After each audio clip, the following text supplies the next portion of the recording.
Good evening प्यारे दोस्तों, सभी का गुड इवनिंग स्वीकार है। कैसे हो? ठीक हो? देखो दोस्तों, आज हम स्टडी करेंगे एसिड बेस बैलेंस के बारे में। किसके बारे में? एसिड बेस बैलेंस का। एसिड बेस बैलेंस क्या है? देखो दोस्तों, हमारी बॉडी के अंदर बॉडी को होम्योस्टेसिस रखने के लिए कुछ वैल्यूज होती है। वो वैल्यूज क्या है? या तो वैल्यूज एक्चुअल होती है तो दैट इज ए होम्योस्टेस, अगर कम होती है तो गड़बड़ है, ज़्यादा होती है तो गड़बड़ होती है। तो देखो, भगवान ने बॉडी मैकेनिज्म को इस प्रकार से सेटअप किया हुआ है। तो एसिड बेस बैलेंस क्या है? Acid base balance. अब एसिड बेस बैलेंस क्या है? To maintain the homeostasis of a body. क्या है? बॉडी की या बॉडी को टू मेंटेन क्या किया हुआ है? To maintain homeostasis of body. Homeostasis of body, body के दोनों तराजू को क्या है? इक्वल करना। क्या कहलाती है? Homeostasis of body. To maintain acid base balance,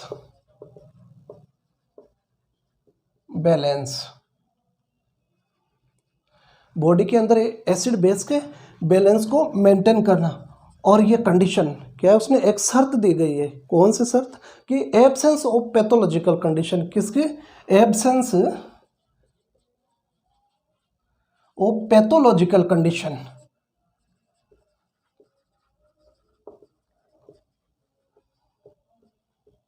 प्यारे दोस्तों, कौन से कंडीशन के ऊपर?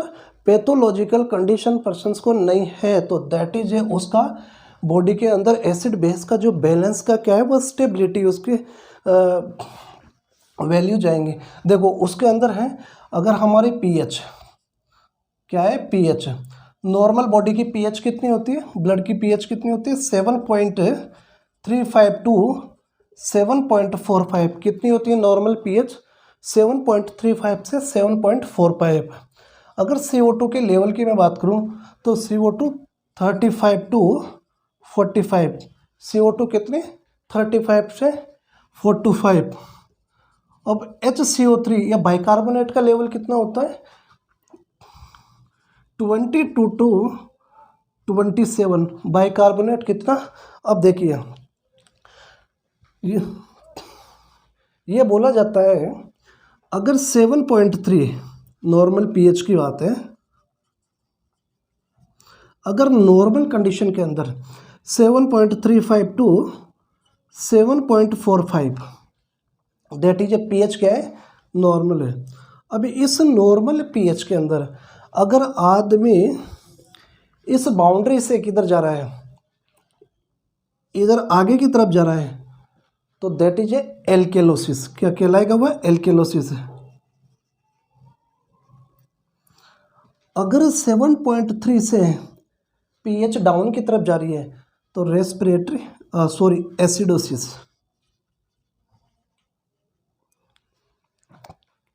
क्या बोलते हैं उसको? एसिडोसिस। और नॉर्मल कंडीशंस पीएच की 7.35 to 7.45 is a normal phenomena of body.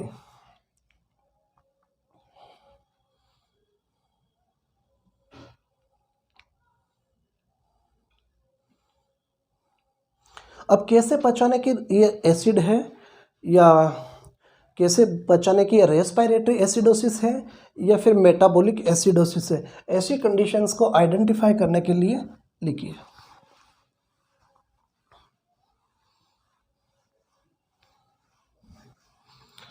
देखिए, बॉडी मैकेनिज्म के अंदर ये होता है कि अगर पीएच का लेवल, अगर बॉडी की जो पीएच है, अगर पीएच घटेगी, बॉडी के अंदर जो पीएच है या ब्लड की पीएच है अगर कम होगी तो ऐसी कंडीशंस के अंदर कार्बन डाइऑक्साइड का लेवल बढ़ा हुआ मिलेगा। CO2 क्या होगा? बढ़ा हुआ मिलेगा। कब? जब पीएच डाउन है तो CO2 लेवल बढ़ा हुआ। अगर पीएच बढ़ी हुई है और द्वितीय क्या बाइकार्बोनेट भी क्या है बढ़ा हुआ है, HCO3 का लेवल भी क्या है बढ़ा हुआ मिलेगा। अब ये सिचुएशन ये दर्शाती है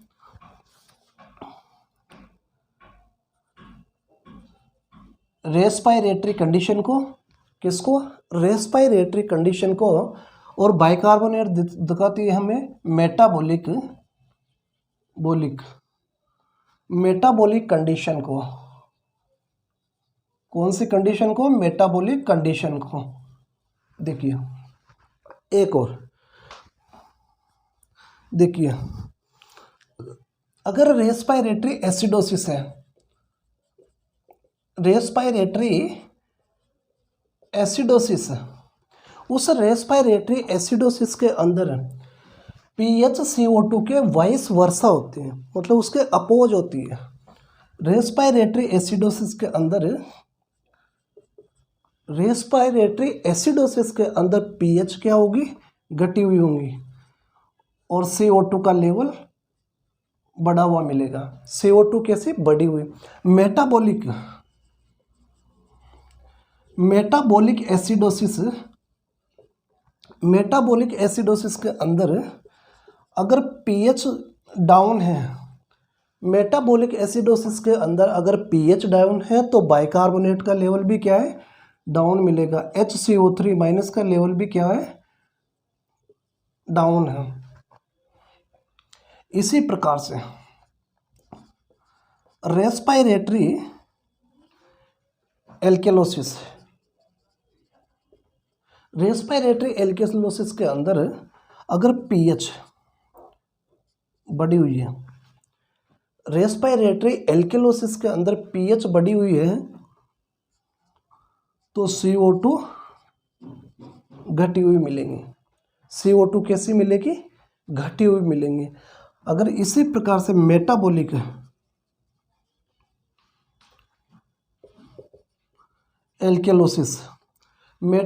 एल्केलोसिस के अंदर अगर पीएच बढ़ रही है, पीएच इंक्रीज हो रही है, तो बाइकार्बोनेट भी क्या है बढ़ा हुआ मिलेगा। अगर पीएच बढ़ी हुई है तो बाइकार्बोनेट भी क्या है बढ़ा हुआ मिलेगा।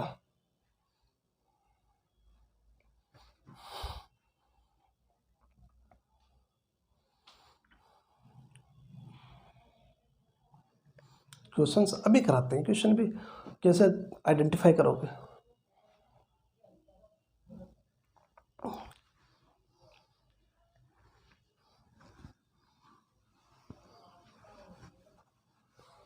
देखो एक कंडीशन आती है कंपेंसेट, पार्शियल कंपेंसेट और अनकंपेंसेट।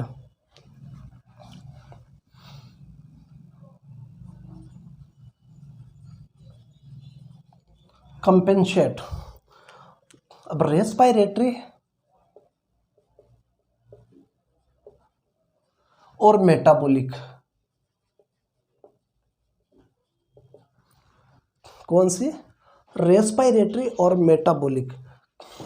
अगर कंपेंसेट की कंडीशन है, उस चीज़ को कंपीट कर रहा है, देखो भाई तेरे पास भी क्या है 10 रुपीज़ है, मेरे पास भी 10 रुपीज़ है, both are equal, there is no effect.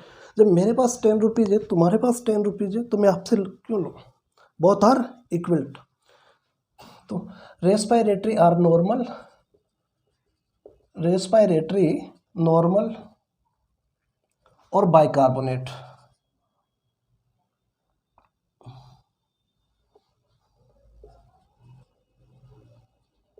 या बाइकार्बोनेट नॉर्मल, दोनों की कंडीशन क्या है नॉर्मल है, दोनों के पास में दोनों की वैल्यू सेम है, तो कोई प्रभाव नहीं पड़ेगा।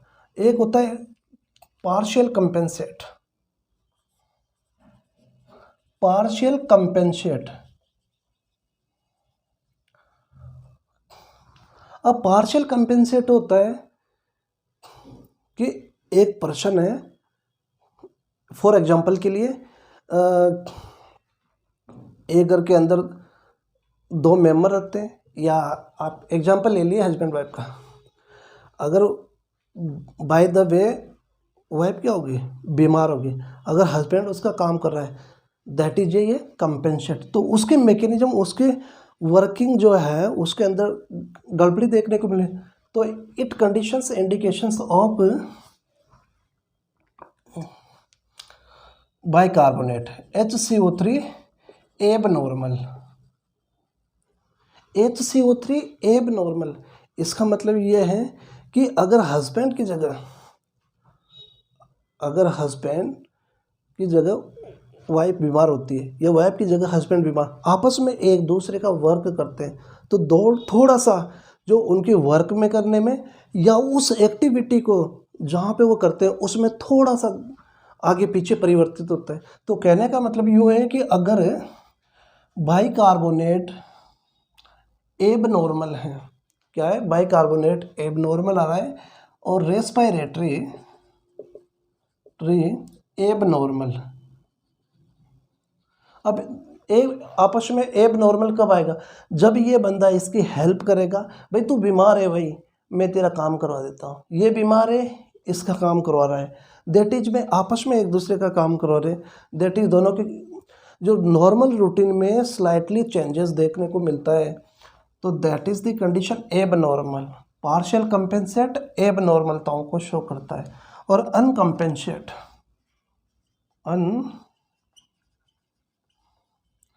अनकम्पेंसेट क्या है? बाइकार्बोनेट भी क्या है, एब नॉर्मल है, और रेस्पिरेटरी नॉर्मल है। अगर बाइकार्बोनेट नॉर्मल है, रेस्पिरेटरी नॉर्मल है, कहने का मतलब दो स्टूडेंट है, दो मित्र हैं, कॉलेज के समय में रूम पार्टनर है। अगर एक रूम पार्टनर बीमार पड़ रहा है, दूसरा अगर रूम पार्टनर उसकी हेल्प कर रहा है, या दूसरा एक वो रूम पार्टनर बीमार है उसकी कोई हेल्प नहीं कर रहा, तो उसके ऊपर कोई प्रभाव नहीं पड़ता कि उसको बीमार रहने दो।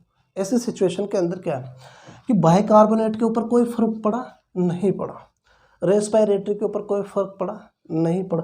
अगर बाइकार्बोनेट भी नॉर्मल है और रेस्पिरेटरी दोनों ही नॉर्मल हैं, तो वह आपस में एक दूसरे को कंपेंसेट कर ही नहीं पाएंगे। क्यों? क्योंकि आपस में एक दूसरे की हेल्प ना कर रहे ये दोनों, तो ये क्या बोलेंगे, क्या कहलाएंगे, अनकम्पेंसेट। अब इसका एक दो एग्जांपल्स हम कर लेते हैं।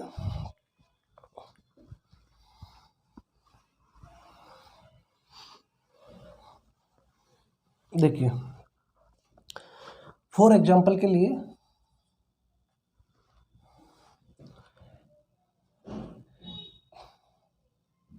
एक क्लाइंट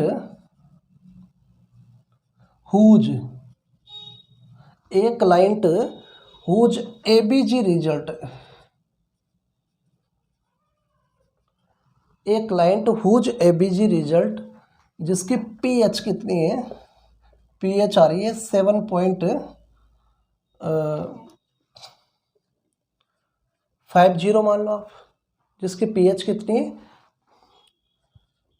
अगर CO2 का लेवल 30 है, अगर बाइकार्बोनेट 22 है, तो ये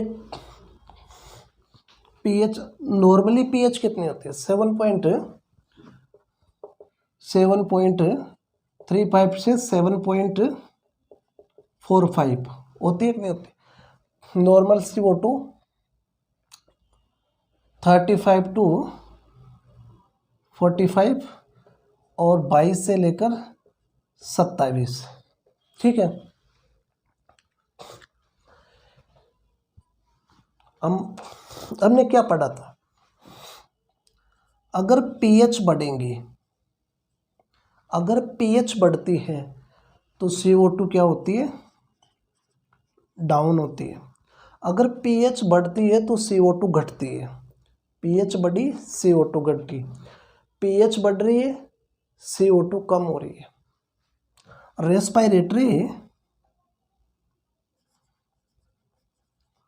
रेस्पिरेटरी एल्केलोसिस क्या है ये, अगर इसको कंपेंसेट से लेते हैं तो ये कंपेंसेट कर रही है कि ना कर रही है, बिल्कुल कंपेंसेट कर रही है। तो या ये ना आता है आंसर तो इसको बोल सकते हो कंपेंसेटेड रेस्पिरेटरी एल्केलोसिस।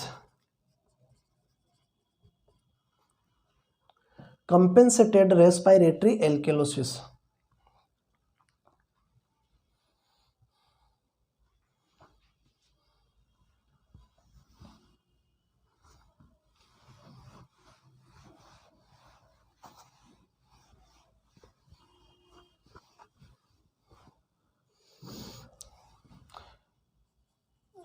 दूसरा एग्जाम्पल है,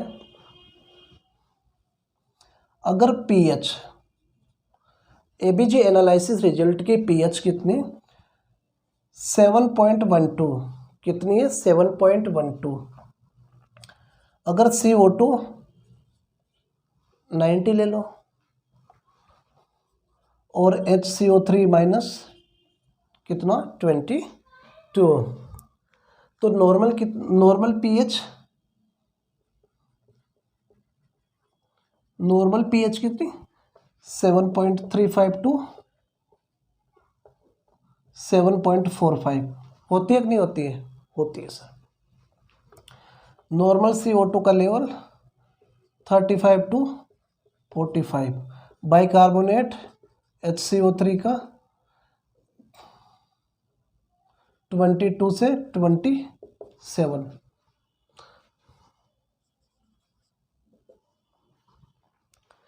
तो अगर पीएच डाउन होती है, अगर पीएच घटती है तो CO2 बढ़ता है, पीएच घटती है तो CO2 क्या करती है? बढ़ती है। बढ़ती है कि नहीं बढ़ती? बढ़ती है।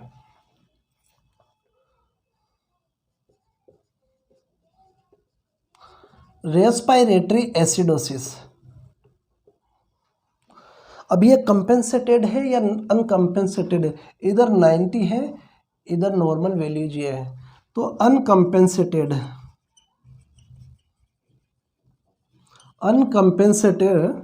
Respiratory alkalosis acidosis. Uncompensated respiratory acidosis होगा कि नहीं होगा? होगा सर।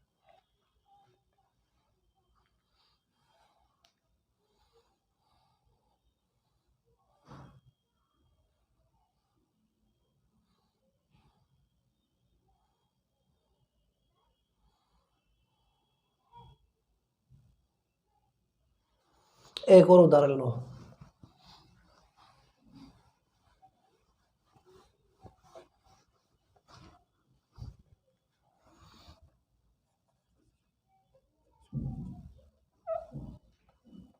एग्जाम्पल देख लो, अगर नॉर्मल पीएच है, पीएच कितनी है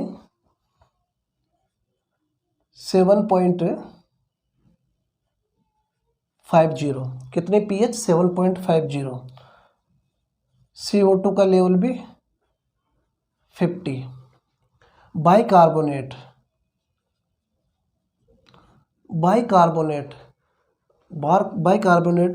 29। अब बताइए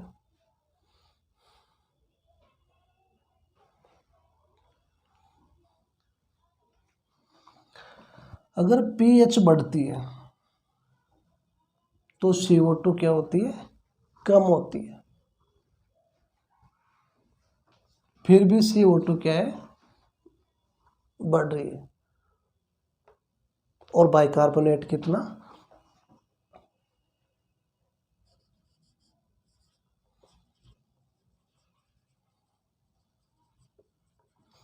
कंपेंसेटेड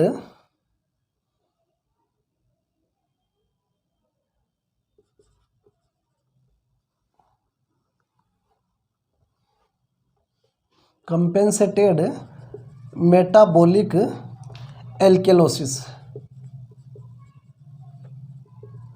क्योंकि बाइकार्बोनेट भी क्या है? बढ़ा हुआ है, रेस्पिरेटरी को कंपेंसेट कर लेगा।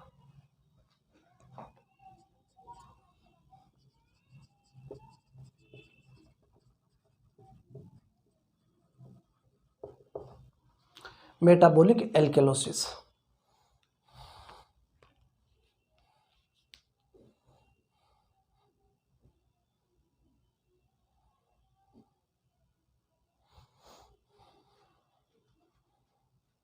तो थैंक यू दोस्तों, थैंक यू।